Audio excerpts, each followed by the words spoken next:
उर्वशी समूरे वसो सदा परम आधार। जेणे जाण्यो खरो आत्माने अन्य अन्यने अक्षय पूर्ण ज्ञानिते सिद्धने धन्य धन्य छे। अज्ञानतिमिरन्धनं ज्ञानाञ्जनशलाकया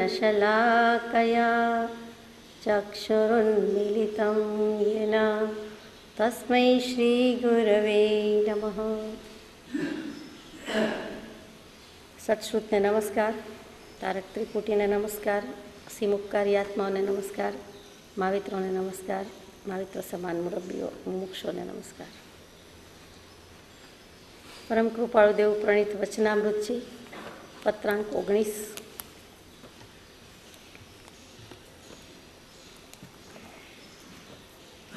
सातसो महानीति।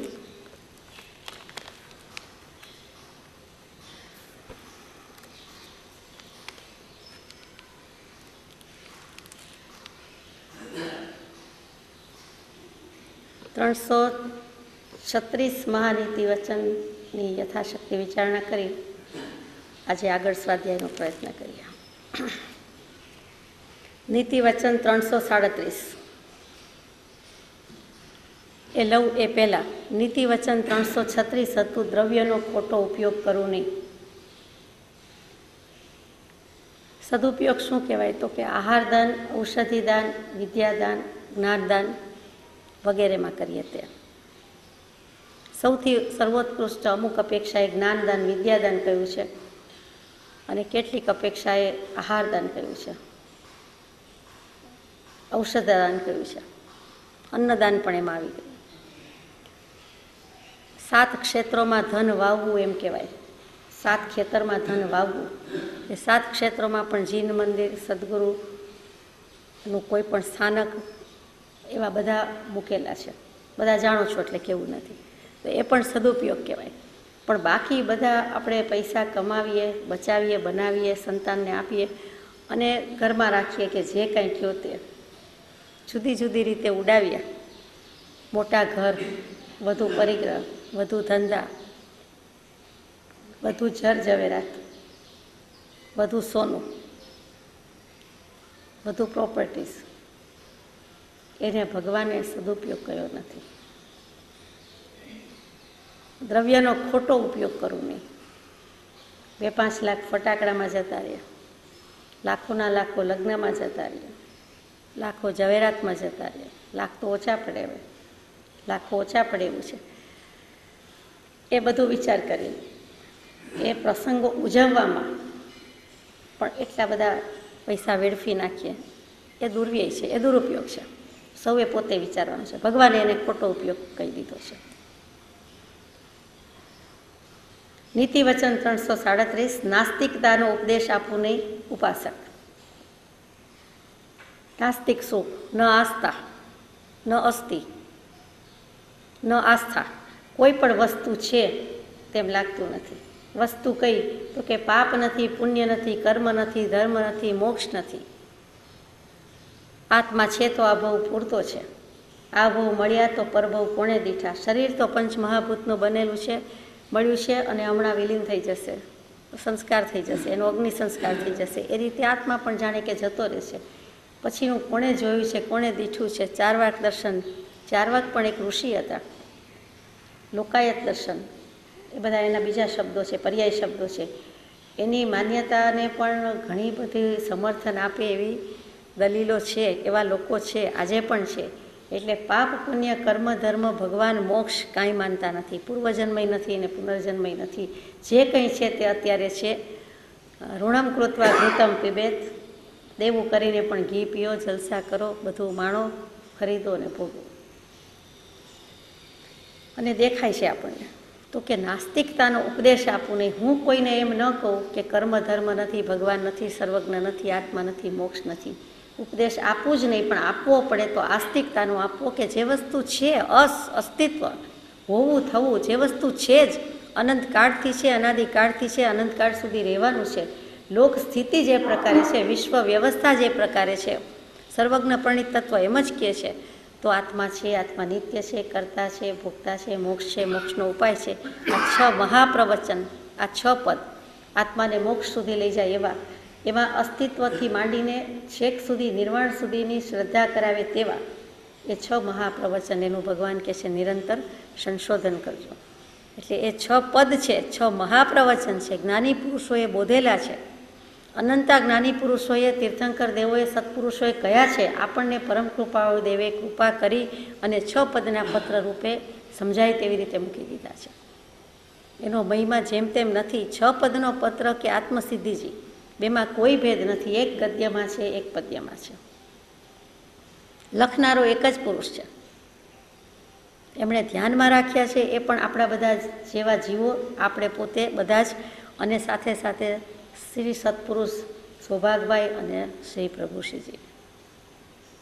પછી એમાં લખ્યું છે કે ડુંગરસિંહભાઈ પણ અમારા ખ્યાલમાં છે, લક્ષમાં છે વગેરે, પણ બેકગ્રાઉન્ડમાં, પાર્શ્વભૂમિકામાં આખું વાતાવરણ તૈયાર કરવામાં, માહોલ ઊભો કરવામાં, પિન કરવામાં, પુષ્ટ કરવામાં, તો કે પ્રેરણા કોની હતી? તો કે પ્રભુશ્રીજીની હતી.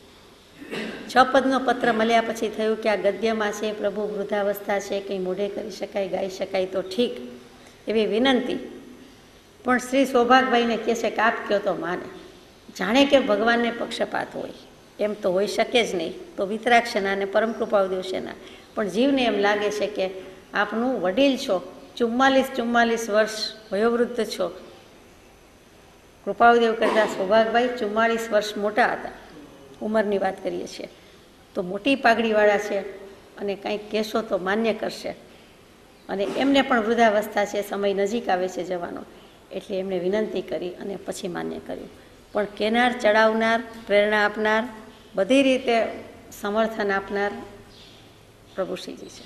એટલે આપણે પાર્શ્વભૂમિકામાં પણ એમનો ચિત્રપટજી મૂકવાનો પ્રયત્ન કરીએ છીએ.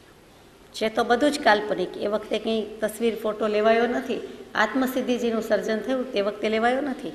પહેલી પણ કલ્પના છે. તો વાત કરતા હતા 6 પદની. એટલે આપણને તો શ્રદ્ધા ખરી કે નહીં? છે જ. આત્માની શંકા કરે, આત્મા પોતે આપ, શંકાનો કરનાર તે અચરજે અમાપ. ને એવી શંકા આપણને નથી. ગૌતમ ગણધર જેવાને જો હોય, હતી અને નીકળી, તો આપણને તો ભગવાને પોતે જ શંકા કરી, પોતે જ સમાધાન કર્યું અને આખો ગણધરવાદ જાણે કે મૂકી દીધો છે. પહેલી જ શંકાનું સમાધાન થઈ જાય કે આત્મા છે અને હું આત્મા છું, એટલે વાત પૂરી થઈ જાય છે. બાકી તો બધો વિસ્તાર છે. અને એમાં જો બીજી પણ શંકાનું સમાધાન થઈ જાય કે આત્મા નિત્ય છે, એટલે તો ખરેખર મોક્ષની વાત ત્યાં પૂરી થઈ જાય છે. અવ્યાબાદ સમાધિ, સુખનો અનુભવ, આત્માનું અસ્તિત્વ, આત્માનું નિત્યત્વ, એ 2 પદ અનુભવાઈ જાય એટલે ત્યાં થઈ જાય છે. તો આપણને આસ્તિક્ય, આપણે આસ્થાવાળા છીએ, શ્રદ્ધાવાળા છીએ, આપણે અસ કહેતા અસ્તિત્વમાં માનનારા છીએ અને આત્માના અસ્તિત્વમાં માનીએ છીએ. આત્માનું અસ્તિત્વનું ભાવભાષણ પોતાને થઈ જાય એટલે બાજી પૂરી, ખેલ ખલાસ, સંસારનો ખેલ ખતમ થઈ ગયો. પરિત સંસારમાં આવી ગયા, ગણતરીના ભવમાં આવી ગયા, અને પછી તો મોક્ષ હાથમેતમાં છે. એટલે જેમ તેમ વાત નથી. નાસ્તિકતાનો ઉપદેશ કરું નહીં. જૈન દર્શનને, વિતરાગ દર્શનને કેટલાક દર્શનો નાસ્તિક કહે છે કે જગત કરતાને માનતા નથી, ભગવાન કંઈ માનતા નથી, પોતે કરે તો થાય ને પોતાને થાય એમ માનતા નથી. એટલે જૈન દર્શનને નાસ્તિક કહેનારા દર્શનને પણ એની અપેક્ષા જુદી છે. ખરેખર એવું છે જ નહીં. નાસ્તિક કહે એ બીજી રીતે કહે છે કે જગત કરતાં ઉડાવ્યો છે, બ્રહ્મા, વિષ્ણુ, મહેશ કંઈક કરનાર છે, પાળનાર છે, પોષનાર છે, નાશ કરનાર છે, એ માન્યતા નથી. એટલે જૈન દર્શનને કેટલીક વખત નાસ્તિક દર્શન કહેવામાં આવે છે. પણ જૈન દર્શન તો પૂરું આસ્થાવાળું છે, આસ્તિક દર્શનમાં જાય છે. એ બીજા જે નથી માનતા એવા કોણ? તો કે ચારવાક વગેરે, તે નાસ્તિકતાનો બોધ હું આપું નહીં. આજે ભાન કાંઈ ન પડતી હોય, ગમ કાંઈ ન પડતી હોય, છતાં સમાજમાં એવા જીવો જાણીએ ફેંકાફેંક કરતા હોય છે, જાણીએ એવું કાંઈ છે નહીં. તું તારે જલસા કરને, ખાઈ પીને જલસા કરને, કાંઈ ધર્મ કર્મ છે નહીં, આપણે કાંઈ લેવા દેવા નથી. તો એ પણ પ્રમાદ છે, ગાઢ મિથ્યાત્વ છે અને નાસ્તિકતાનો ઉપદેશ આપવું નહીં. આ ઉપાસક એટલે કોઈ પણ ઉપાસના કરતો હોય એને માટે લાગુ પડે છે. નીતિ વચન 338, વયમાં પરણો નહીં, કૌંસમાં ગૃહસ્થ.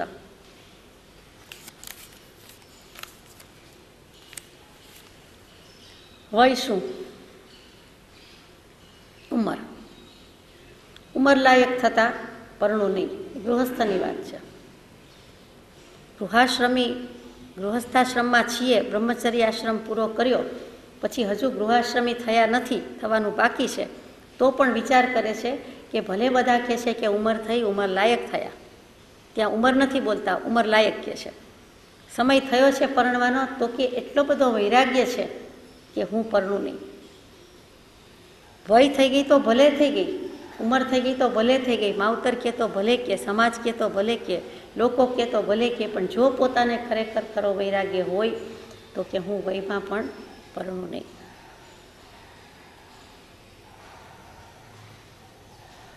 પરણીને બોલાય નહીં એવું વચન છે. વધતો વ્યાઘાત લાગે તો કે વયમાં પરણું નહીં. આ આપણને બધી રીતે લાગુ પડે છે. પરણવું નહીં, પરણાવવું નહીં એમ પણ લખવા જેવું છે. કરવું, કરાવવું ને અનુમોદવું.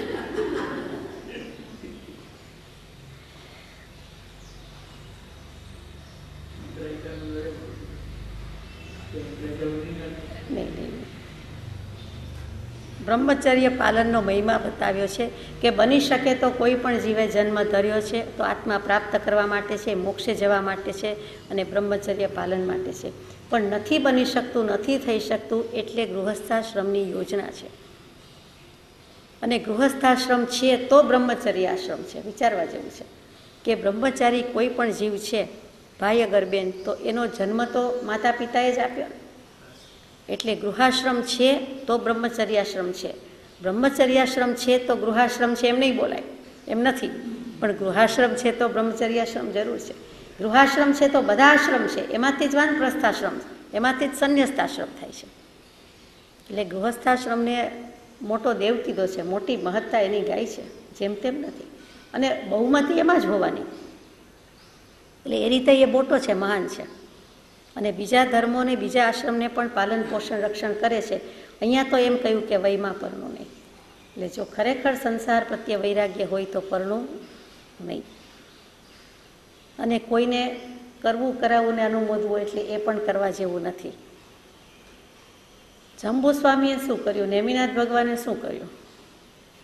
નેમિનાથ ભગવાન વયમાં આવ્યા, બધાએ ધામધૂમ કરી, તો પણ ન પરણ્યા, તે ન જ પરણ્યા. એ તો ન પરણ્યા, પણ બીજા પણ એમની પાછળ રાજ્યમતી વગેરે પણ સાધ્વી થયા, બીજાને પણ કલ્યાણનું કારણ થયું.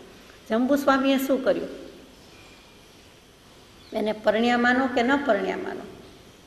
તો કે માતા પિતાના મોહ વશાત ને પૂર્વ કર્મ વશાત, પૂર્વ કર્મમાં, પૂર્વ ભવમાં બ્રહ્મચર્યનું આરાધન તો બહુ જ ઉત્તમ કરેલું હતું જંબુકુમાર, એટલે જંબુ સ્વામીએ. સુધર્મા સ્વામીના શિષ્ય તે જંબુ સ્વામી, અને કેવડી પણ થયા. પણ પહેલાં શું થયું? તો કે પહેલાં મા બાપ માન્યા નહીં, એટલે ગમે તેમ કરીને 8 કન્યા સાથે સગપણ કરી નાખ્યું છે. ને એ જમાનો હતો કે મા બાપે કરેલો બોલ ઉઠાપાય નહીં, એટલે મર્યાદા. એટલે ગમે તેમ કરીને લગ્ન કરે છે.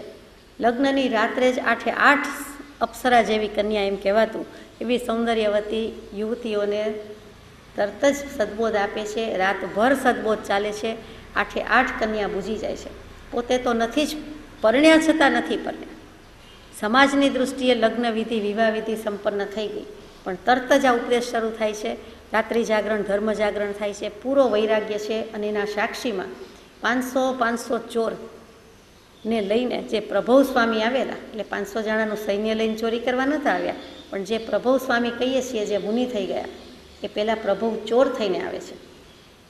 આ જંબુ સ્વામી 8 અપ્સરા જેવી પત્નીને લગ્નની રાત્રે જ ઉપદેશ આપે છે. વૈરાગ્યની વાતો ચાલે છે, જ્ઞાન ગોષ્ઠી થાય છે, સામ સામી અત્યંત દલીલ ચાલે છે. જેવી તેવી નથી. 8 કન્યા પણ દલીલમાં પાવરથી છે, પૂરી છે. કેમ કે પોતાનો સ્વાર્થ પણ છે અને આવડત પણ છે, હોશિયારી છે. અને એક બાજુ એ દલીલ ચાલે છે, જંબુ સ્વામી સામે બોધ આપે છે. એ સદબોધને જ્ઞાન ગોષ્ઠી ચાલતી હોય છે ત્યારે ચોરને એમ થાય છે કે 99 કરોડનું ધન જંબુ સ્વામી પાસે એ જમાનામાં છે, તો થોડુંક લઈ આવું. આજે તો એ બિઝી હશે, એટલે કંઈ વાંધો નહીં આવે, ચોરી થઈ જશે. એ ચોરી કરવા આવે છે. એ ચોર પણ પ્રભવ ચોર પણ આ સદુપદેશ સાંભળે છે, કાનમાં પડી બૂજી જાય છે. એટલે કેવો એ સદુપદેશ હશે, કેવી દશામાંથી એ વચનો નીકળાશે, કેવો પૂરો બ્રહ્મચારી જંબુસ્વામી હશે કે જેથી કરીને એ વખતે આવી ભરપૂર યુવાનીમાં પણ આવા બોધ વચન નીકળે છે. પૂર્વનો યોગ છે, પૂર્વનું અનુસંધાન છે, પૂર્વની સાધના છે, પૂરેપૂરી સાધના છે. નહીં જેવું બાકી રહ્યું હશે 99માં 1 રૂપિયા જેટલું તો પૂરું કરવા આવેલા છે. એટલે 8 કન્યા જ કહું છું, પત્ની તો થયા નથી. 8 કન્યા અને પોતે જંબુસ્વામી 9 માતા પિતા એટલે 18, 9 + 18 27, અને પ્રભવ સ્વામીને 500 ચોરનું સૈન્ય હતું પોતાના સહિત, એટલે 500 ચોર. એ બધાએ બૂજ્યા અને એક સાથે દીક્ષા લીધી. એક જંબુસ્વામીની પ્રતિજ્ઞા સામે 527 જીવો આત્મકલ્યાણ કરી ગયા. તે જ વખતે એ બોધનું એટલું મહાત્મ્ય હશે કે જેથી કરીને બધા જ જીવો બૂજી ગયા. જો કે નિમિત્ત ગમે તેટલું ઉજ્જવળ હોય પણ ઉપાદાનનું ઠેકાણું ન હોય તો મેળ પડે નહીં. એટલે યોગ્યતાવાળા જીવો હતા. જંબુસ્વામી તો યોગ્ય ઉપાદાન કે યોગ્ય નિમિત્ત હતું જ, પણ બીજા બધા પણ એવા જ નીવડા અને 527 આત્મકલ્યાણ કર્યું. એ જંબુસ્વામી કેવલી પણ થયા અને એટલે મોક્ષે પણ ગયા. અને એ જંબુસ્વામીની ઓળખાણ તો કે મહાવીર સ્વામીના 11 ગણધર, મેઇન ચીફ ડિસાઇપલ્સ કહીએ તે મુખ્ય શિષ્યો, પટ્ટ શિષ્યો, એમાં ગૌતમ ગણધરનું નામ બધાને આવડે. ગૌતમ સ્વામીનું આયુષ્ય કરતાં સુધર્મા સ્વામીનું આયુષ્ય લાંબુ હતું, વધારે હતું. સુધર્મા સ્વામીને પાઠ સોંપાણી, એટલે કે એમણે ગણધર તો બધા કહેવાય, 11 કહેવાય, પણ જે પાઠની પરંપરા કહેવાય, સાધુ સાધ્વી શ્રાવક શ્રાવિકા, એ બધાને હેન્ડલ કરવાના, શાસનની રક્ષા કરવાનું, તે બધું સુધર્મા સ્વામીને સોંપાયું. એટલે 5મા ગણધર હતા સુધર્મા સ્વામી.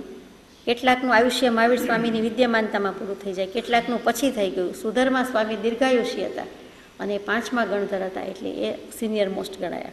અને આજે પણ સાધુ સાધ્વી ભગવાન સુધર્મા સ્વામીની આજ્ઞા લેતા હોય. શ્વેતાંબર આમનાઈમાં જે સ્થાપનાજી હોય છે, સાપડા જેવું લાંબી ઊભી ઘોડી જેવું હોય છે, તે એમાં સ્થાપનાચાર્યજી જ કહેવાય. એમાં નાનકડો ચિત્રપટજી અને શંખ વગેરે સુધર્મા સ્વામીનું ટોકન રાખે અને એમની આજ્ઞા રાખે. દીક્ષાગુરુ શિક્ષાગુરુ ગમે તે હોય, વિદ્યાગુરુ ગમે તે હોય, પણ પાઠની પરંપરાથી જેમ ગૌતમ ગણધરને મૂકવાની બદલે ત્યાં સુધર્મા સ્વામીને મૂકવામાં આવે છે. એવા સુધર્મા સ્વામીના શિષ્ય, મુખ્ય શિષ્ય તે શ્રી જંબુ સ્વામી, આ જેની વાત થાય છે તે. એટલે વયમાં હોઈએ એટલે પરણવું જોઈએ એવું કંઈ નિયમ નથી. વયમાં પરણવું નહીં. અને ગૃહસ્થને જ લાગુ પડે છે. નીતિ વચન 339, વય પછી પરણો નહીં.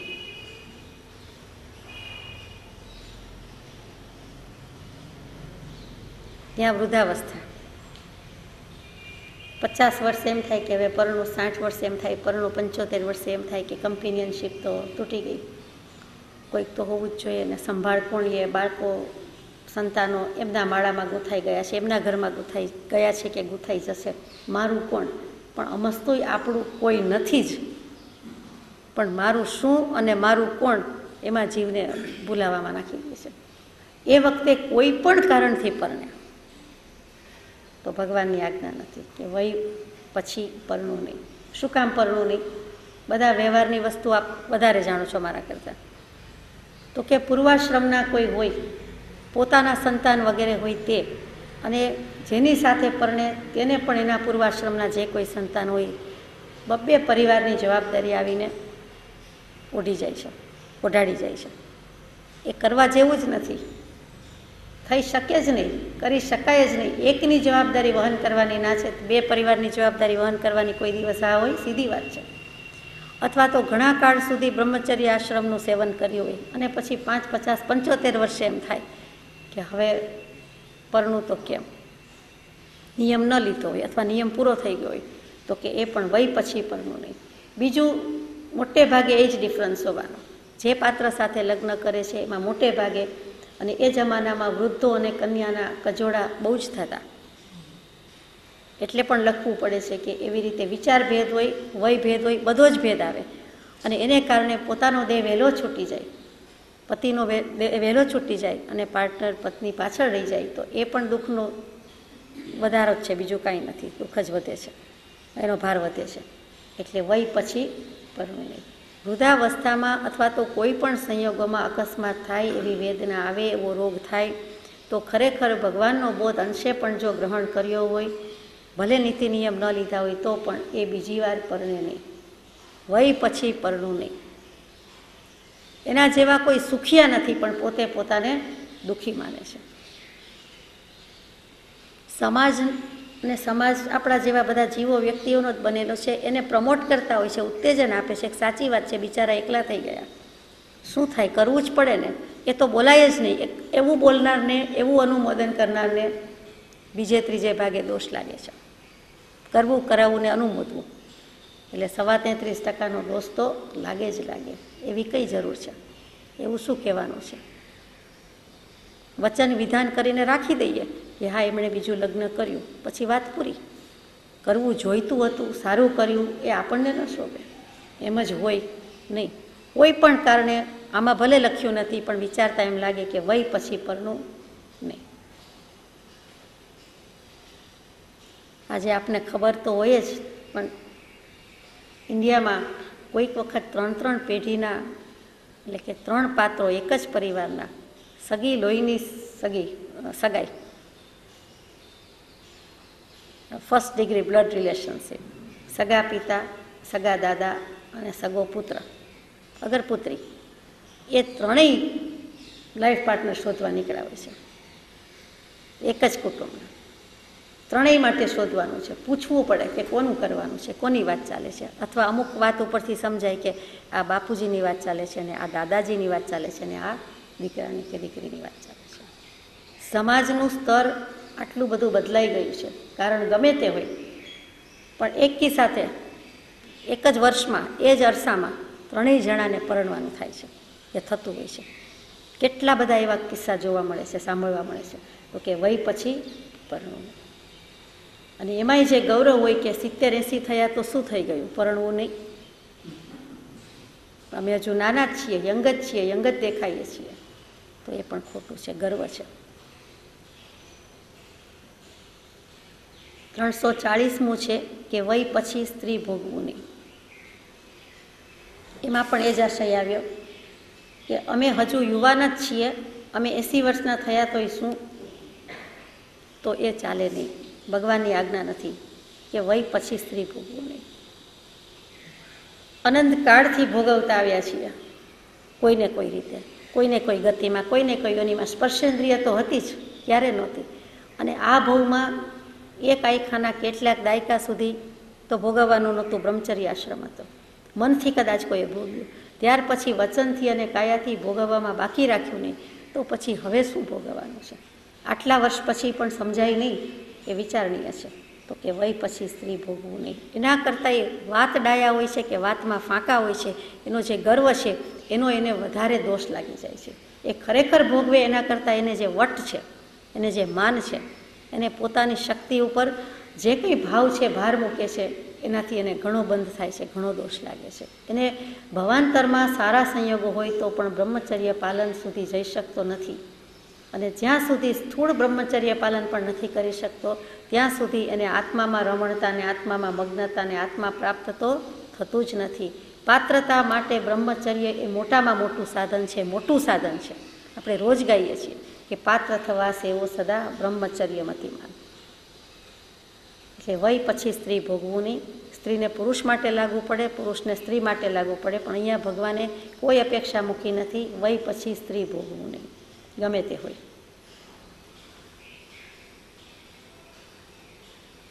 341મું નીતિ વચન છે, વયમાં સ્ત્રી ભોગવું નહીં. 4 રીતે બાંધી દીધા છે, 100% બાંધી દીધા છે. એ કેવી રીતે? વયમાં સ્ત્રી ભોગવું નહીં એટલે ઉંમરલાયક છે તો પરણું નહીં, વયમાં પરણું નહીં. અને માનો કે પરણી ગયા તો કે સ્ત્રી ભોગવું નહીં. જી હા, વયનો એક અર્થ ઉંમર થાય અને વયનો એક અર્થ વ્રત થાય. એટલે અહીંયા પરમ કૃપાળુદેવ લખે છે કે વયમાં સ્ત્રી ભોગવું નહીં એટલે કે વ્રત લીધું હોય તો સ્ત્રી ભોગવું નહીં.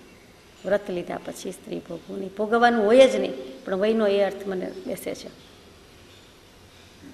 વય એટલે ઉંમરલાયક, વય એટલે માત્ર ઉંમર પછી વૃદ્ધાવસ્થામાં એ લાગુ પડે, કોઈને પણ કેટલી ઉંમર છે એટલે કેટલી વય છે, એટલે એકલો એક અર્થ ઉંમર થાય, બીજો અવસ્થા વૃદ્ધાવસ્થા થાય, અને ત્રીજો અર્થ વય એટલે વ્રત થાય. એટલે આ એક શબ્દ પાસેથી ભગવાને કરામતથી કામ લીધું છે. એટલે વયમાં સ્ત્રી ભોગવું નહીં, એટલે વ્રત લીધું હોય તો કોઈએ સ્ત્રી ભોગવવી નહીં, ચોખ્ખી જ વાત મૂકી દીધી છે.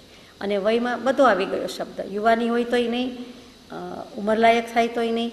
ઘણી વખત એમ થાય કે લગ્ન ક્યાં કર્યા છે એટલે બંધનમાં ક્યાં આવ્યા છીએ, એટલે કે જાણે બધી જ સ્ત્રી ઉપર અધિકાર, કોઈ પણ કુમારી કન્યા પણ કુંવારાનો અધિકાર તો એમ તો છે નહીં. એટલે ભગવાને ચારે ચાર વચન લખીને બાંધી દીધા છે. કેટલીક વખત વયમાં શું ભોગવું નહીં એવું થાય કે હવે વ્રત લીધેલું છે પણ 1 વર્ષનું છે, 6 મહિનાનું છે, 5 વર્ષનું છે, અને એ પૂરું થવું છે, અને માનો કે પછી લગ્ન થાય છે.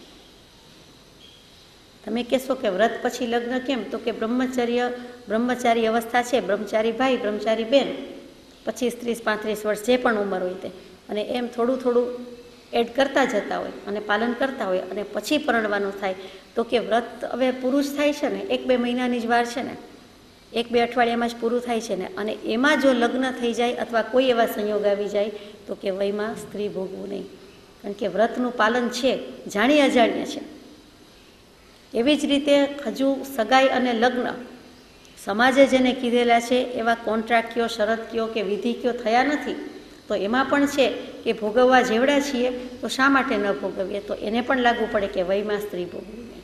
એટલે બધી જ રીતે ભગવાને ક્યાંય છટકબારી મૂકી નથી, શબ્દ એક જ લખ્યો છે, એને એ શબ્દ પાસેથી કામ લીધું છે, કોઈ રીતે છૂટ આપી નથી.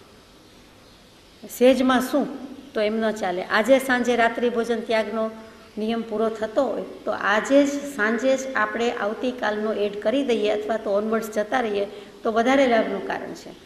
પછી 2 દિવસ વચ્ચે જતા રહીએ, નિયમ પૂરો થઈ ગયો છે તો સારી વાત તો છે, પણ આપણે આજ્ઞામાં આજ્ઞા ભેળવી દેવા જેવું છે. એવું જ બ્રહ્મચર્ય પાલનમાં છે કે તરત જ ચાલતું હોય ત્યાં જ કન્ટિન્યુ કરી દેવું જોઈએ, એ સૌથી વધારે લાભનું કારણ છે. ત્યાં છટકબારી રાખવા જેવું નથી કે 1 દિવસ હવે કંદમૂળ ખાઈ લો, હવે 2 દિવસ બાધા પૂરી થઈ તો કંઈ વાપરી લો, 1 દિવસ 1 પિક્ચર જોયા, મેં બાધા તો લીધી છે, 1 વર્ષ પૂરું થઈ ગયું, આજે પૂરું થાય છે એટલે હું 1 દિવસની છૂટ જોઈ આવું, એટલે તરત જ જીવનો ઉપયોગ બદલાઈ જાય છે.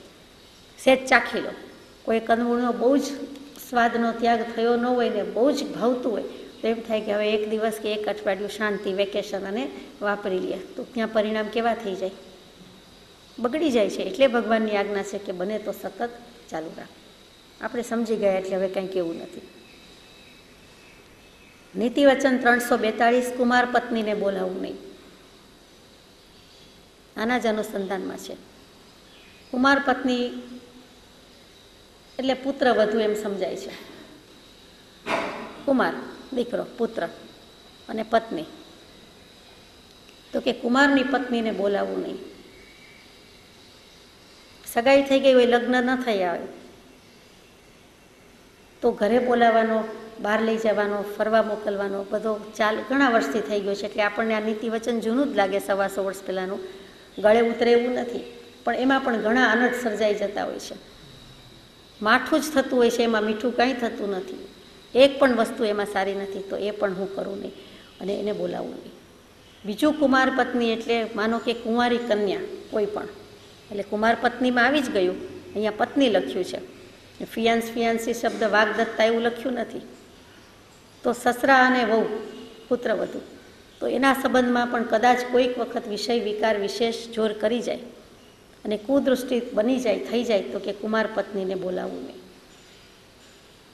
કુંવારી કન્યા છે, પુત્ર વધુ છે, માનો કે પરણી ગયા છે, લગ્ન થઈ ગયા છે, તો એને હું બોલાવવું નહીં. એટલે બહારગામથી ન બોલાવવું, ગામમાં હોય તો ન બોલાવવું, એક અર્થ એ પણ થાય, અને સાથે સાથે બોલાવવું નહીં, એની સાથે વાત ન કરું, એ પણ અર્થ થાય.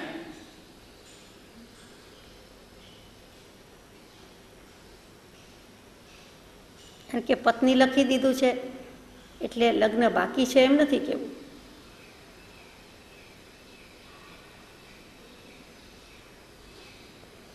નીતિવચન 343, પરણીય પર અભાવ લાવવું નહીં. પરણીય,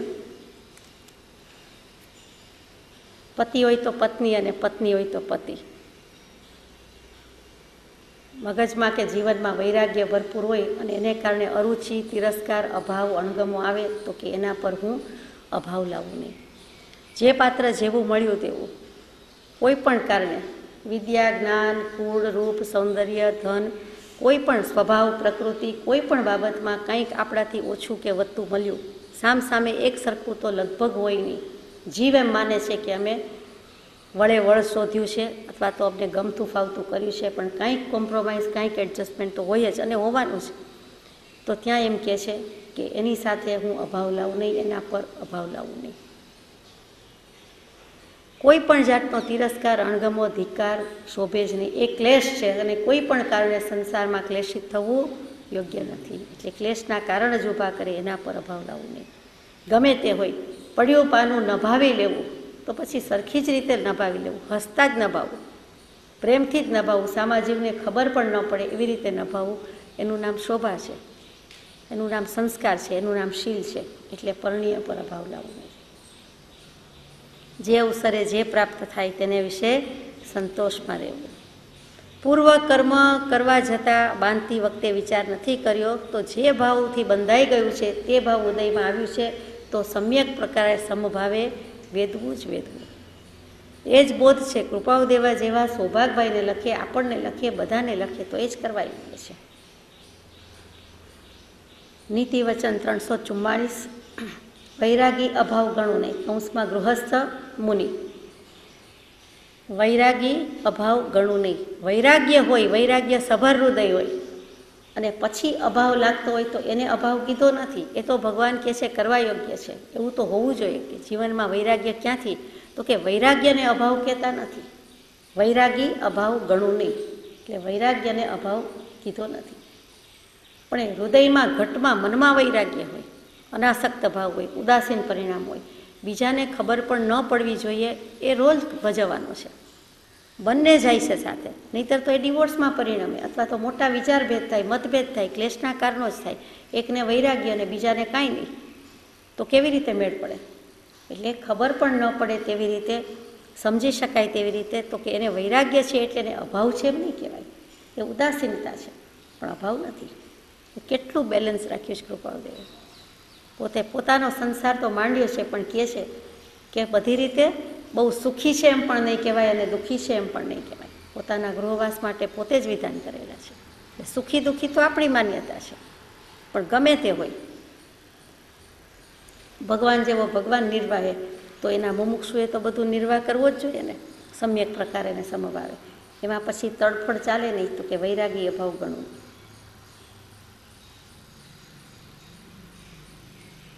નીતિ વચન 345. કડવું વચન કહું નહીં. અભાવ તો કરવાનો નથી પણ કોઈને ક્યારેય પતિ પત્નીના સંબંધની વાત ચાલે છે, કડવું વચન પણ કહું નહીં. કડવું વચન તો આમ કોઈ લગભગ કહે જ નહીં. કહે તરત જ સજા યાદ આવી જાય કે કડવા ફળ છે ક્રોધના. કરાતું હશે? મીઠું બોલવાની એ ભગવાન ના પાડે અને કડવું બોલવાની એ ના પાડે, પણ ભગવાને મીઠું બોલવાની ના પાડી નથી. મિશ્ર મીઠું બોલવાનું નથી, પણ એકલું મીઠું બોલવાની તો હા પાડી છે. સત્ય, પ્રિય, મિત, હિતકર, મૂળ વસ્તુ છે હિતકર બોલવું. એટલે કડવું વચન કહું નહીં. કડવા વચન કયા વિના, રાગ દ્વેષ થયા વિના સંસાર રથના પૈડા ચાલતા જ નથી. ચાલે છે? કોઈ જીવ એમ કહી શકે કે આખા સંસારના જીવનમાં ક્યારેય કોઈને કડવું વચન કહ્યું નથી, પતિએ પત્નીને કહ્યું નથી કે પત્નીએ પતિને કહ્યું નથી? એવો દાવો થઈ શકે એમ જ નથી. ભગવાનની પાસે બેઠા છીએ, ગોદમાં બેઠા છીએ, ભગવાનને ખોળે બેસીને ખોટું બોલાય નહીં, આમ પણ ન બોલાય તો અહીંયા તો બોલાયું જ નહીં. આપણે કબૂલીએ છીએ કે કડવા વચન કહેવાય જાય છે, પણ ભગવાન મહાનીતિની ખબર ન હતી, ખબર પડી તો હવે કડવું વચન કહેશું નહીં. 346. હાથ ઉગામવું નહીં.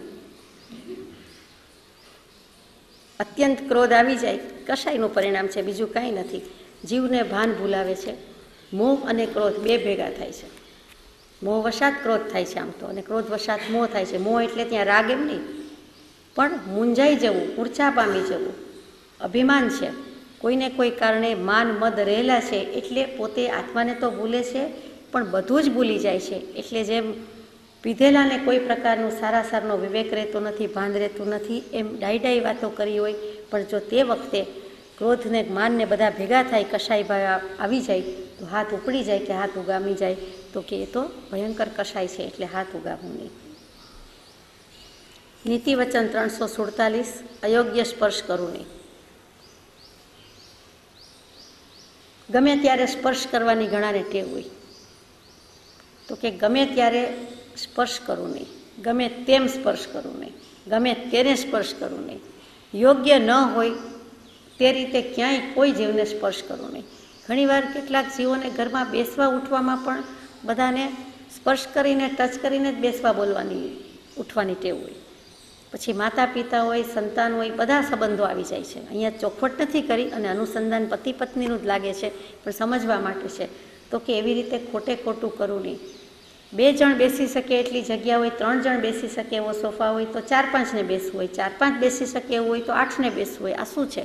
તો કે ત્યાં અયોગ્ય સ્પર્શ થયા કરે છે, એ ઠીક નથી. કોઈ પણ સંબંધ હોય, ફ્રેન્ડ સર્કલ હોય ત્યારે વિચારવા જેવું છે. સગા સ્નેહીમાં પણ કેટલીક ઉંમરમાં કેટલુંક શોભે છે, કેટલુંક નથી શોભતું, તો એ પણ ઉપયોગ રાખવા જેવું છે, લક્ષ્ય રાખવા જેવું છે. ભગવાને કેટલું ધ્યાન રાખીને લખ્યું છે. બધાની હાજરીમાં કેટલીક વખત સ્પર્શ થઈ જતો હોય છે, મર્યાદા ભંગ દેખાતો હોય છે, આપણે સમજી શકીએ છીએ. નવી પેઢીને વધારે લાગવું પડે છે, પણ આપણે સમજી શકીએ છીએ ત્યારે એવા સંયોગોના સાક્ષી થવું પડે.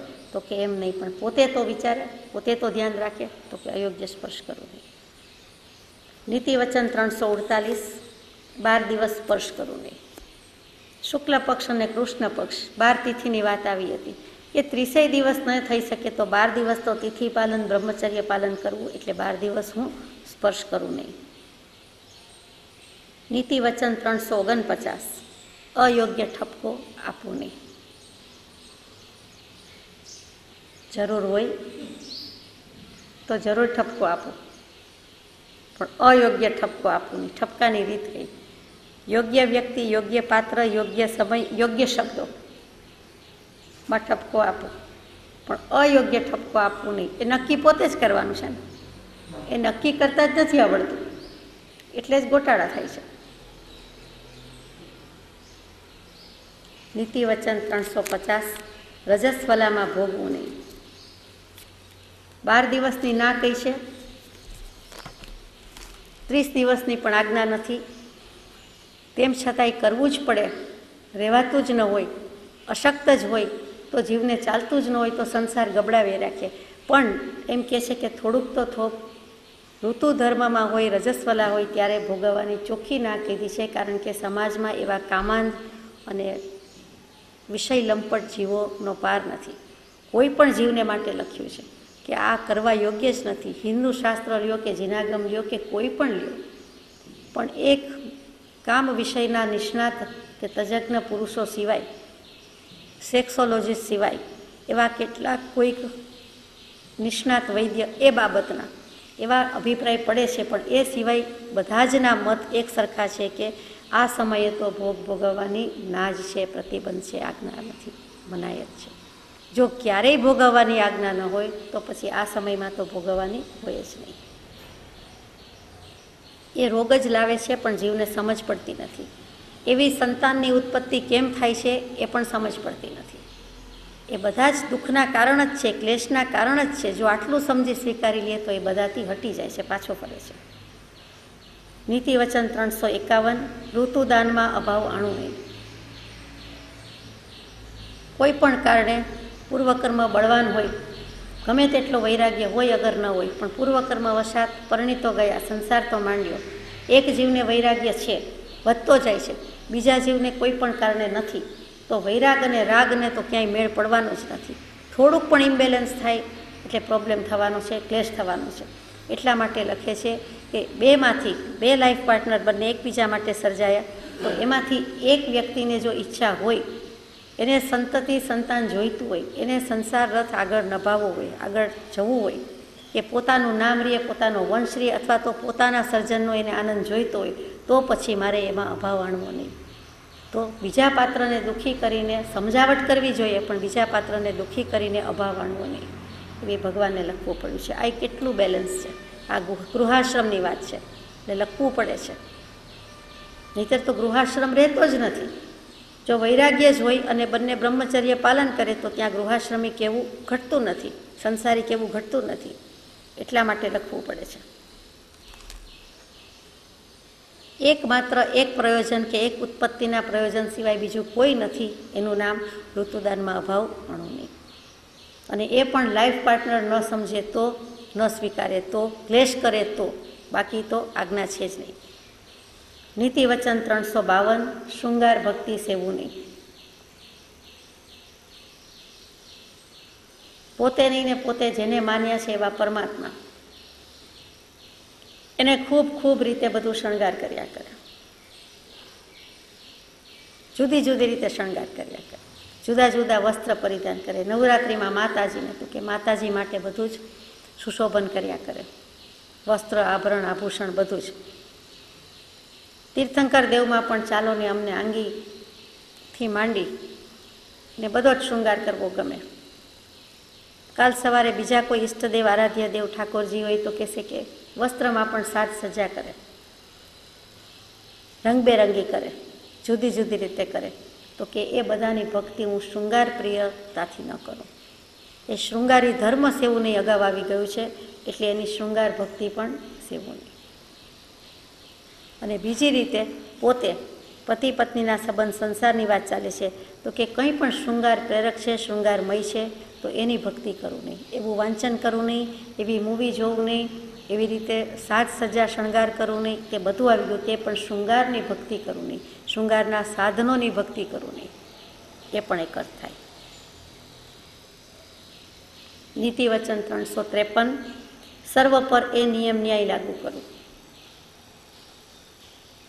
માત્ર બે સંબંધની વાત નથી, અમુક સંબંધની વાત નથી, સર્વ પર કોઈ વ્યક્તિ અપવાદ નથી. ગૃહસ્થ, મુનિ, ઉપાસક, બ્રહ્મચારી બધાને લઈ લે છે, કોઈ પણ માણસ હોય, જન સમુદાય લઈ લીધું, સર્વ પર, બધા પર એ નિયમ ન્યાય લાગુ કરવું. એટલે કે આગળ જે કંઈ આવ્યું તે લાગુ પડે છે. કેટલાક માટે નથી, બધા માટે છે.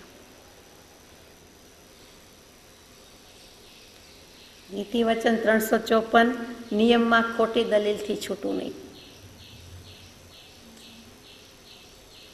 તો આપણે કહીએ every rule has N exception. નિયમમાં અપવાદ હોય, એમ કહે છે કે નિયમમાં હું ખોટી દલીલબાજી કરું નહીં, આ તો આમ હતું, આ તો તેમ હોય, અને આ નિયમમાં આમ છે, અમે તો આમ સમજ્યા હતા, અમને આમ કહ્યું હતું, આ તો ખ્યાલમાં જ નહોતું, આ તો ઉપયોગમાં જ નહોતું, આ તો લક્ષમાં જ નહોતું. એમ આ જે કંઈ ઉપર બધા કયા છે તે નિયમમાં હું ખોટી દલીલબાજી કરું નહીં, ખોટી દલીલથી છૂટું નહીં, કારણ કે એ બંધાય છે, બંધાવાનું કારણ છે. એ ખોટી દલીલનો દાખલો કેવો ઠીક નથી લાગતો આપણને. જુદી જુદી દલીલ આવે છે ને.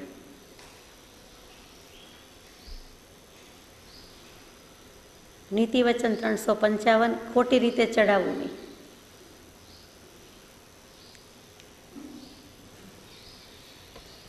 મારા હસબન્ડ તો આમ, મારા વાઈફ તો આમ. નાની મોટી વાતમાં ગૌરવ લેવાની બદલે વધારે પડતા વખાણ થઈ જાય. વધારે વખાણ થાય તોય ઠીક, ગૌરવ લે તોય ચડાવવું કહે છે કે માથે બેસાડી દીધા, ઉપર ચડાવી દીધા, એમ કહે ને કે બહુ વધારે પડતું માન આપી દીધું, કે શું કેવું સમજ પડતી નથી. માન આપવું ઠીક નથી, પણ ચડાવવું, લાડ લડાવી દીધા, ખોટે ખોટા ચડાવી દીધા. અને આપણે આ વ્યવહાર સમાજ આનો જ બનેલો છે, આવી વ્યક્તિનો જ બનેલો છે. એમ તરત જ એમ થઈ જાય છે કે એ એનો થઈ ગયો, એ એની થઈ ગઈ, એટલે હવે આ પ્રમાણે ચાલે છે, બસ. અને એ આટલું તો નહીં જ કરે, આટલું તો એમને માન્ય જ નથી. હું પણ નહીં કરું અને મારા પાર્ટનર પણ નહીં કરે. સામસામું હસબન્ડ વાઈફ માટે બોલે, વાઈફ હસબન્ડ માટે બોલે, પોતે બંને એકબીજાને પ્રોટેક્ટ કરે, ફેવર કરે. અને બીજી કોઈ પણ વ્યક્તિ હોય ઘરની, સમાજની, તો ત્યાં એ ખોટી રીતે ચડાવી દીધા જેવું છે, ખોટી રીતે લાડ લડાવ્યા જેવું છે, ખોટી રીતે પ્રશંસા કરી છે, ખોટી રીતે દલીલ કરી છે. એ ખોટી રીત છે. ત્યાં કોઈ માન મર્યાદા આવતી નથી, ત્યાં કોઈ લાજ શરમ આવતું નથી, ત્યાં વિનય વિવેક ચૂકી જવાય છે, ત્યાં બધા જ ભાવ ચૂકી જવાય છે. હું અને મારો, અથવા હું અને મારી, અમે બે, બસ ત્યાં દુનિયા ભૂલી જવાય છે. તો એ પણ ખોટી રીતે ચડાવવું નહીં. કોઈએ કોઈનું કરવા જેવું નથી. પતિએ પત્નીનું કે પત્નીએ પતિનું. બીજો કોઈ અર્થ થતો હોય તો બતાવો તો હું સાંભળું. બીજું શું હોઈ શકે? ઘણા બધા વખાણ કરી દઈએ, ઘણી બધી રીતે ચડાવી દઈએ, ઘણા બધા લાડ કરાવી દઈએ તો પણ ખોટું છે. જેમ મારું નહીં, ધિક્કારું નહીં, ઉગામું નહીં, હાથ ઉગામું નહીં એમ છે, કડવા વચન કહું નહીં, એવી રીતે કૃપાળુદેવ કહે છે કે ખોટી રીતે ચડાવવાની એ કોઈ જરૂર નથી. બંને વસ્તુ કહે છે, એક હાથમાં લાડવું અને એક હાથમાં લાકડી બને તો એકેય વાપરવાની. રાખવા ખરા, આપવા નહીં. એમ જ અર્થ થયો ને કે લાડવા ખવડાવીને ચડાવવાની જરૂર નથી અને લાકડીથી હાથ ઉગામવાની જરૂર નથી.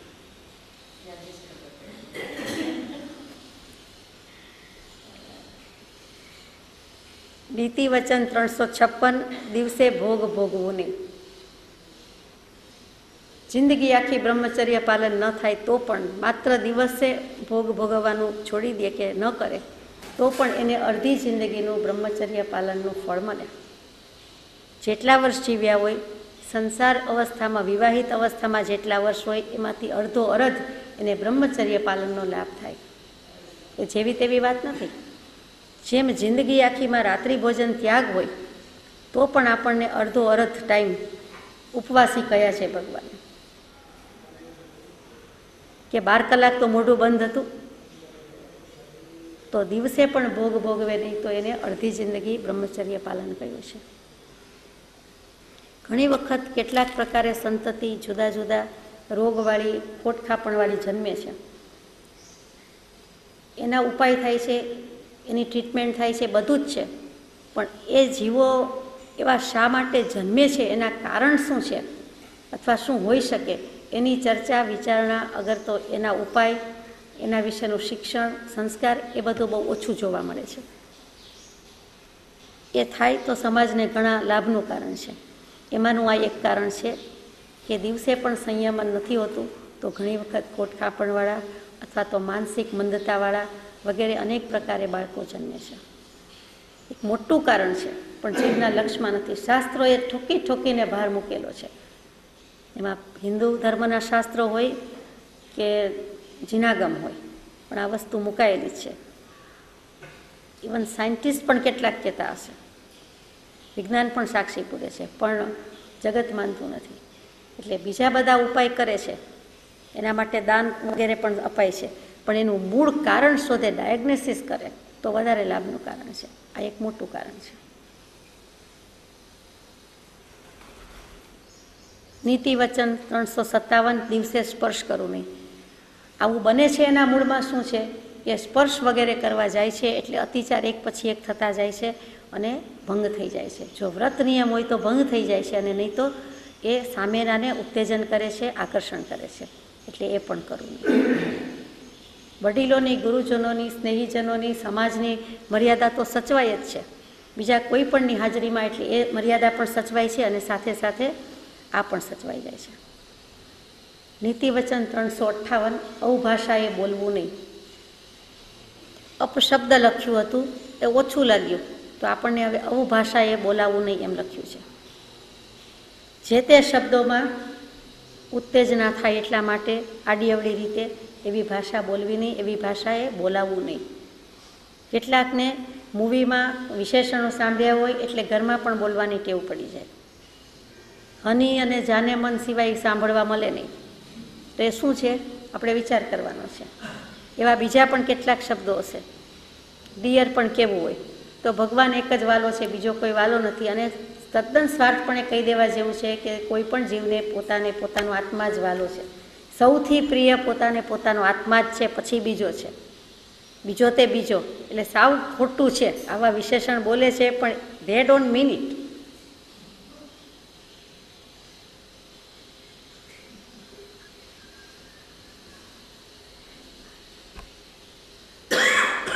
કૃપાળુદેવને કેવું કેવું લખવું પડે છે, લખ્યું છે, સુધારવા છે, જ્યાં છીએ ત્યાંથી આગળ લઈ જવા છે કે આવું ભાષાએ બોલાવવું નહીં. ડિક્શનરીમાં એ શબ્દો જ ન હોય તો બહાર આવે ને. સમાજે પાછું સ્વીકાર્યું છે કે એવું બોલે તો ગમે, દુઃખ ત્યાં થાય. વાંધો ત્યાં પડે કે એને અનુમોદન કરે, કેમ કે એવી કંપની છે, એવા ફ્રેન્ડ્સ છે, એવું સર્કલ છે. નીતિ વચન 359, કોઈનું વ્રત ભંગાવવું નહીં. પોતે પાડી ન શકે તો કાંઈ નહીં, પોતે લીધું ન હોય તો કાંઈ નહીં, પણ કોઈનું વ્રત, જેને પણ વ્રત આવી ગયેલું છે એ ભંગાવવું તો નહીં જ. ઘણી બધી વાર્તામાં એમ આવે કે ફલાણાએ ફલાણાને આમ કરવા માટે, લાલચ આપવા માટે કાયોત્સર્ગમાં ચડાવવાનો પ્રયત્ન કર્યો, કાયોત્સર્ગ સિવાય પણ વ્યસન મુક્તિ કરવા માટે ચડાવવાનો પ્રયાસ કર્યો, કે એક સ્ત્રી મળી જશે તો બીજા વ્યસન છૂટી જશે, વેશ્યા ગુણિકા પાસે મોકલવામાં આવે. આ બધું શું છે? તો કે ઠેકાણે હોય તો વાંધો નથી, ઠેકાણે ન હોય તોય વાંધો નથી. તો કે કોઈનું વ્રત ભાંગવું નહીં. બહુ વૈરાગ્ય છે તો આવા બધા લલચામણા કરવામાં આવે, આકર્ષણ કરવામાં આવે, તો એ પણ કરવા જેવું નથી. કોઈનું નહીં. કરવું, કરાવવું ને અનુમોદવું એટલે એટલો જ અતિચાર લાગે, માટે કરવા જેવું નથી. ઘણીવાર ઘણા કહે કે હવે 2-5 વર્ષ બહુ થઈ ગયું, 1 વર્ષ બહુ થઈ ગયું, 6 મહિના બહુ થઈ ગયું, અથવા તો આજીવન હોય તો શું થઈ ગયું, આ વ્રત પાળવું તો દુષ્કર જ છે. તો ભગવાને બધા અતિચાર, બધા વ્રતના કયા છે, એના પ્રાયશ્ચિત કયા છે, પણ બ્રહ્મચર્ય વ્રત એવું છે કે એના અતિચાર અથવા તો એના ભંગનો કોઈ પ્રાયશ્ચિત કર્યો નથી. એટલે દુષ્કરમાં દુષ્કર કીધું છે.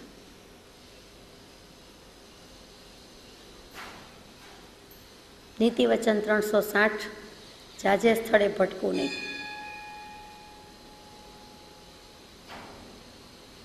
ઘણાને એકબીજાના ઘરે જવાની જૂના જમાનામાં હમણાં સુધી બહુ ટેવ હતી.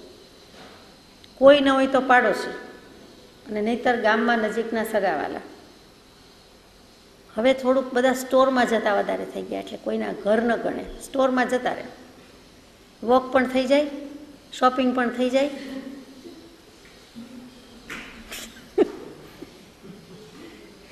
થોડો ખિસ્સાનો ગજવાનો ભાર પણ હળવો થઈ જાય, અને કોઈએ સોંપ્યું હોય તો કામ પણ થઈ જાય કે કંઈ લાવવાનું છે, પરોપકાર. પણ જાજે સ્થળે ભટકવું નહીં. મોટે ભાગે આ ટેવ હતી. બીજા કોઈ ઘરમાં મનોરંજનના સાધન નહોતા. ઉલટા રાગ દ્વેષને ક્લેશ થતા હોય, એવા નિમિત્ત કારણ હોય તો એમ થાય કે ચલો ઘરનાને છોડીને થોડી વાર ફોર એ ચેન્જ બહાર જવું, બીજાના ઘરે જવું. એટલે જે બધાને એટલી બધી ટેવ હોય કે નવરું મન ન ખોદવાડે. એમ તમે જોયું જ હશે બચપણમાં કે ગામમાં બધા પછી શું કરે, ભેગા થાય, ગામ હોય કે શહેર હોય, શું કરે આપણને ખબર છે, બોલવું નથી ગમતું. આપણને ખબર જ છે એટલે મારે શબ્દય બોલવો ગમતો નથી. નિંદા કુથલી સિવાય કાંઈ હોય નહીં. અને બીજી રીતે પણ કંઈક ને કંઈક ભાવ બગડી જાય, બીજાના સંગમાં આવે, એની સોબતની અસર આવે. એ બધી રીતે કહે છે કે હું જાજે સ્થળે ભટકું નહીં, ક્યાંય જવું નહીં, જાજુ ક્યાંય જવું જ નહીં. જાય તો ઉપાધિ થાય ને. ઝાઝાનો સમાગમ અને થોડા સાથે અતિ પરિચય અને ઝાઝા સાથેનો મેળાપ, એ બંને દુઃખદાયક છે. થોડાક જ સાથે ઘણી બધી ઇન્ટિમસી હોવી એ પણ દુઃખદાયક છે. અને હાઈ હેલો કરતાં દુનિયા આખી સાથે આપણને વ્યવહાર સંબંધ હોય, વાદળ સાથે વાતો કરતા જતા હોય,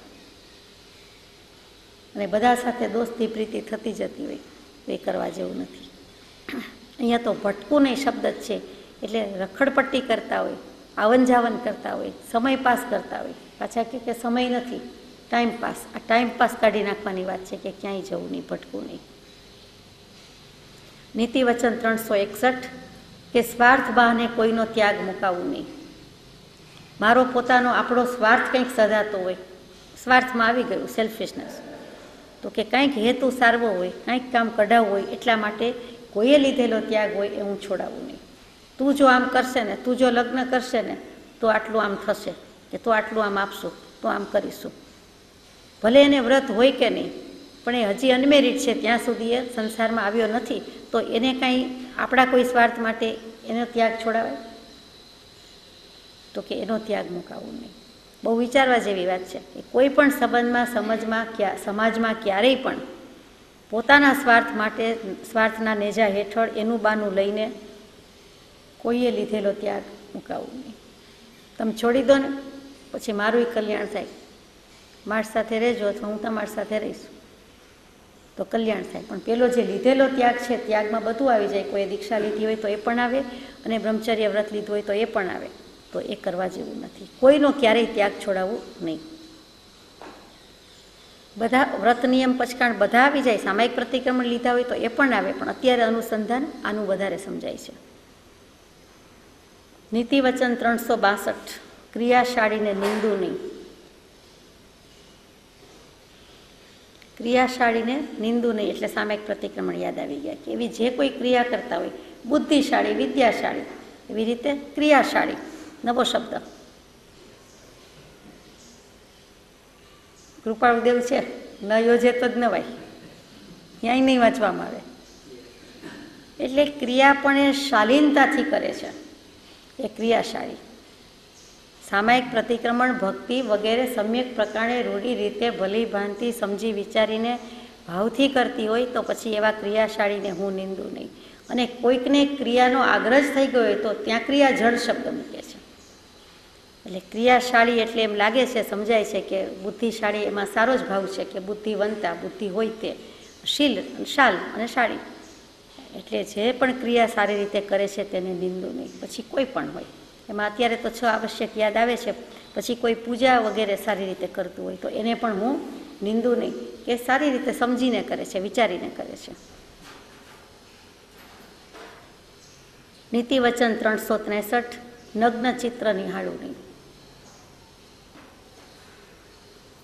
ભાગ્યે જ કોઈ નિહાળે, પણ છતાંય કોકને નિહાળવાનું બને તો એમ થાય કે આ કરવા જેવું નથી.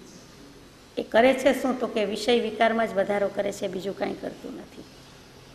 એમાં એક્સ-રેટેડ મૂવીઝ, બ્લુ ફિલ્મ બધું તો આવી જ જાય છે, પણ એ સિવાયનું પણ કહી દીધું, નગ્ન ચિત્ર નિહાળવું નહીં. ચિત્ર કહેતા બધું આવી જાય છે, ક્યાંય પણ નિહાળવા જેવું નથી. દિગંબર મુનિનું દર્શન કરે ત્યારે પણ એવો કોઈ ભાવ હોતો નથી, અથવા હોવો જોઈએ નહીં. અને ચિત્ર નથી પણ મૂર્તિમંત છે તો ત્યાં પણ એ ભાવ નથી. બાહુબલીજીના દર્શન કરે તો ત્યાં કોઈનો લક્ષ હોતો નથી. એ લક્ષ ક્યાં છે? તો કે નગ્ન તે આત્મમગ્ન, જે પૂરેપૂરા કૃપાળુદેવનું વચન છે કે આત્મામાં મગ્ન છે. બાહુબલીજી સામે ક્યાં દૃષ્ટિ જાય છે? એની અસંગતા, એની વિતરાગતા. દિગંબર મુનિ સામે ક્યાં લક્ષ જાય કે જવો જોઈએ? કે એની વિતરાગતા, અસંગતા કેવી છે કે કેમ, જેટલું પણ જોવા મળે તે. તો કે એવી રીતે કરવું પણ ખરેખર એની નગ્નતા, એટલે આત્મમગ્નતા હોય તો વાંધો નથી, બાકી ત્યાં લક્ષ કરવા જેવો નથી. નીતિ વચન 364, પ્રતિમાને નિંદુ નહીં. ત્યાં પ્રતિમાજી એટલે જીન મૂર્તિ, કોઈ પણ જીન પ્રતિમાજી, એને નિંદુ નહીં. એને નિંદવાથી શું થાય છે? તો કે કેટલા તીવ્ર કષાય બંધાય છે. એ માર્ગ કે ધર્મની સન્મુખ થવાના બદલે વધુને વધુ વિમુખ થતો જાય છે. જાણતા કે અજાણતા સ્થાનકવાસી આમને પ્રતિમાને નિંદે તો એને પણ દોષ લાગે છે. એમ કહેવામાં મને કાંઈ થડકાર અનુભવાતો નથી, ચૂકી જવાતું નથી, કેમ કે એમ જ છે. પ્રતિમાજીની કોઈ દિવસ નિંદા કરાય નહીં. પછી બધા ફોર્મમાં આવી ગયું. કોઈક વખત આપણે કહીએ કે આ વાંકા છે, ત્રાંસા છે, આમ છે, તેમ છે, તો એ પણ એક જાતની નિંદા જ થઈ કે દૃષ્ટિ ત્યાં ગઈ, લક્ષ ત્યાં ગયો. એ પ્રતિમાને નિંદુ નહીં. બીજી ઘણી રીતે થાય. કેટલાય જીવો પ્રતિમાજી એટલે પથ્થર ગણીને, અથવા તો કંઈક અંટસ ગણીને, અથવા તો વિરોધ ગણીને અમે આવું માનતા નથી, અમે મૂર્તિ પૂજામાં માનતા નથી, અમે મૂર્તિ અમારે હોય જ નહીં. કેટલાક મુસ્લિમ પણ એવા હોય છે, અને કેટલાક બાળકો પણ હોય, અજ્ઞાની પણ હોય, તેજોદ્વેષી પણ હોય, ખારીલા હોય, કરી બતાવું એમ હોય. તો એ પથ્થરને પથ્થર ગણીને પથ્થરથી મારવા માંડે, હાથ મારવા માંડે, એવું પણ કરે તો કે એ પણ એક જાતની નિંદા છે. અહીંયા તો વધારે પ્રતિમાજીને જે કોઈ ન માનતા હોય એના માટે લખાયું એમ લાગે છે, પણ આ બધી નિંદા હીલના ભટ્સના એમાં જાય. પ્રભુશ્રીજીના દૃષ્ટાંતમાં આવે પણ છે કે કોઈ એવી રીતે કરતું તો અમને બહુ દુઃખ લાગતું. એમની બાલ્યાવસ્થામાં એમણે એવું જોયેલું કોઈને કરતા તો એમને બહુ દુઃખ લાગતું, ભલે સ્થાનકવાસી આમના એના સંસ્કાર હતા તો પણ.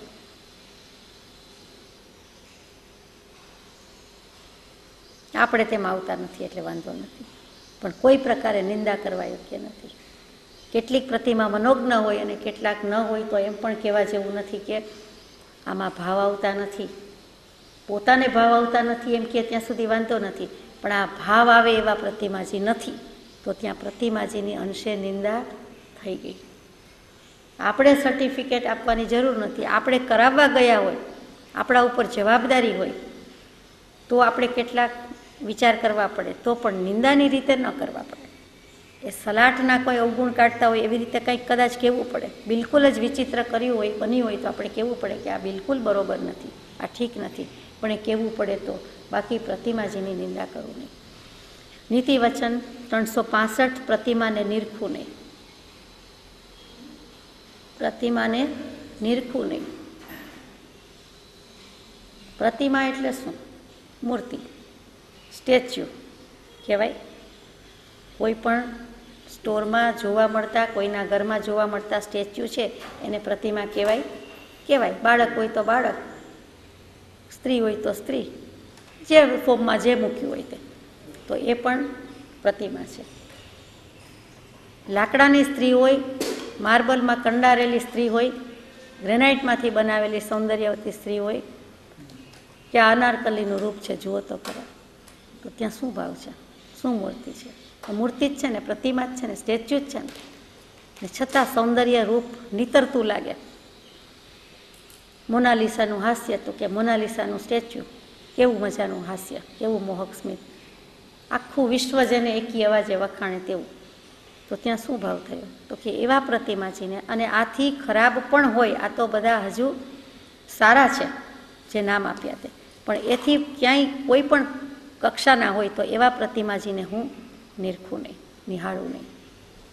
ત્યાં સમય મર્યાદા છે, પછી વધારે આગળ લઈશું સહજાત્મ સ્વરૂપ.